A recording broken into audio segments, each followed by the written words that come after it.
running to the post office. Very exciting stuff. We are running to the post office because we got a call this morning that our chicks are there. It's not always on a cold day. Just sometimes.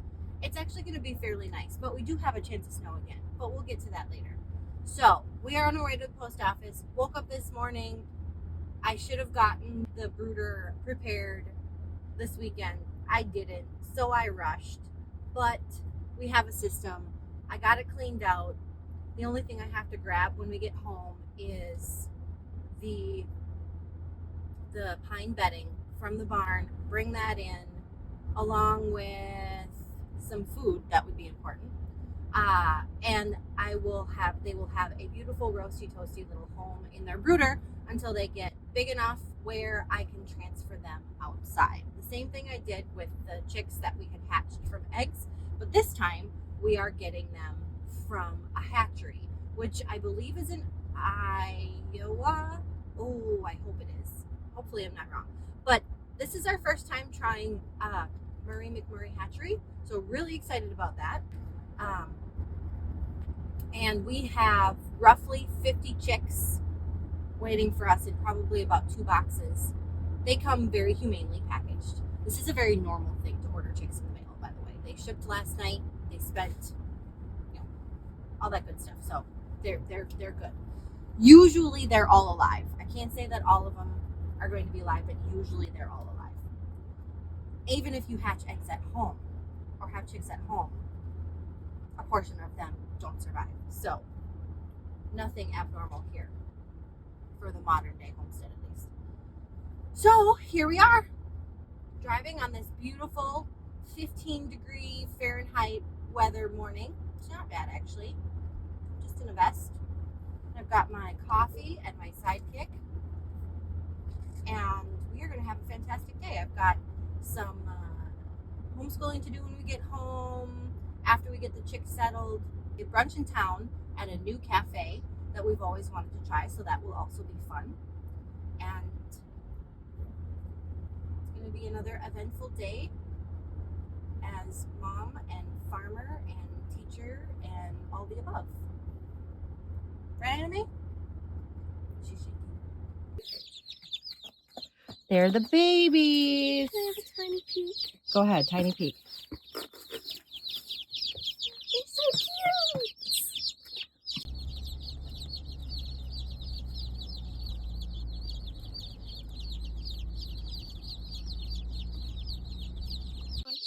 We got our little babies. They're super tiny. And all I'm doing here is I have their brooder set up, and I'm taking their face and I'm dipping their beak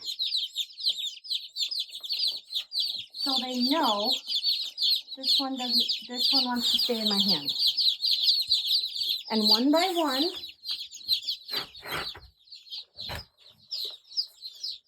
we are going to dip their beak in the water. 3. Here we go. 4. Oh, you're stepping in the water, you goofball.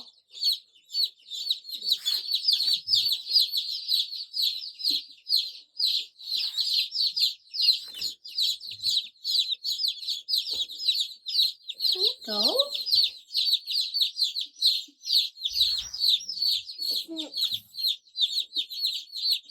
Did you get them? Yes. The 6? Yeah. 7. 8. Oh, they're so loud, it hurts my ears. Nice. The reason why we're dipping their beak is we want to make sure that they know that that's where the water is, because they don't have a mama to show them. So I'm being their mama. Okay, 1, 2, 3, 4, 5, 6, 7, 8, 9, 10.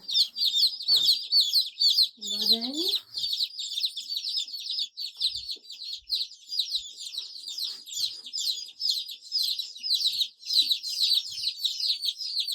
12. 12.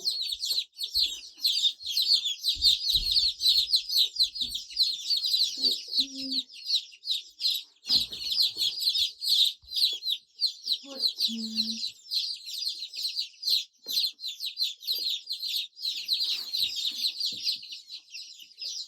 15. Hey, get out of your water, dum-dum. 15. Okay, now we're at 15. I'm not going to do all 50, but there's a little bit of food in here. So loud. But there's going to be more. I just didn't have any in the house yet. 16.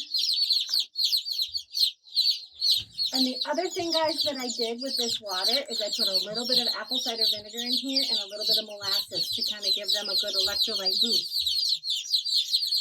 Oh, this is hurting my ears. 17.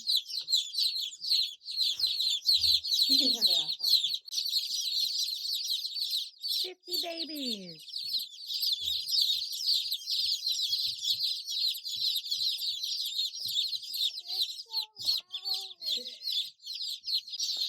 All right, so we got them all situated. Very excited to have these babies home. Sorry about the weird shadow. I've got like a goofy light over there that's blinding me too. This is not, it's a roughed-in basement. So I got the brooder set up. It's all cleaned out. It's that same one that I used with the chicks that we hatched that I have a video on. I will put here, I think is where it ends up. Maybe it's there. We'll see where it ends up if you want to see. And this is what the babies look like. I'm going to have to refill their water maybe a couple times today because there's 50 of them. I don't know if you can see them. Is that better? I think that's better. They're going to huddle underneath that light. And the good thing about this is if they get warm, they will just move out from underneath that light because there's plenty of room for them to self-regulate and figure out where their temperature is. So they'll huddle up at first because it's only 60 degrees down in this basement. But with this cover, this is a 100% wool blanket. Of course, I picked it up at the thrift store because, I mean, really, why wouldn't you? This is fire retardant. So when they are little, I cover them up. I also, I have a latch on there that I need to latch so the cats don't figure out how to open up the gate. This is a makeshift piece of a kennel that we have. My husband's beautiful ingenuity. So, yeah, we keep an eye on them. We have one that passed away in the crate on the way to the post office, but that's not too bad. It's very sad, but it could have happened regardless, even if they weren't in shipping. So look at them. I dipped all their beaks. They know how to drink. They've got some good electrolytes in their system. If you're wondering why the water looked cloudy, because it has a little bit of molasses and a little bit of apple cider vinegar, good apple cider vinegar. And they're just going to huddle underneath there until they get warm enough, until the whole thing gets warm enough, and then they'll run around like crazy little chicks. We'll just keep an eye on them, make sure that they're healthy. We usually have to check on them once a day while they're little like this, because quite frankly, they get poopy butt. That's literally what we call it. We call it poopy butt. And if their rear end, where the feces comes out, gets covered in poop, you have to wash them off or they will die.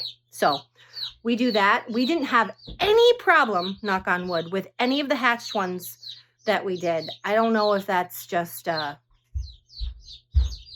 type of chicken or environment. I have no idea why, but I've never had that happen where we haven't had any of them. But they are very clean so far, and we'll just keep an eye on them. And these are egg layers, and I will let you know exactly. Excuse me. I will let you exactly. I will let you know exactly what we ordered because I have a list somewhere. We're just trying all sorts of new ones, so we're not doing it so we can breed specific ones to specific roosters and keep them purebred. We could if we wanted to eventually, but right now we are just focusing on having a healthy, free range, eventually non-GMO flock, mostly organic in the summer. So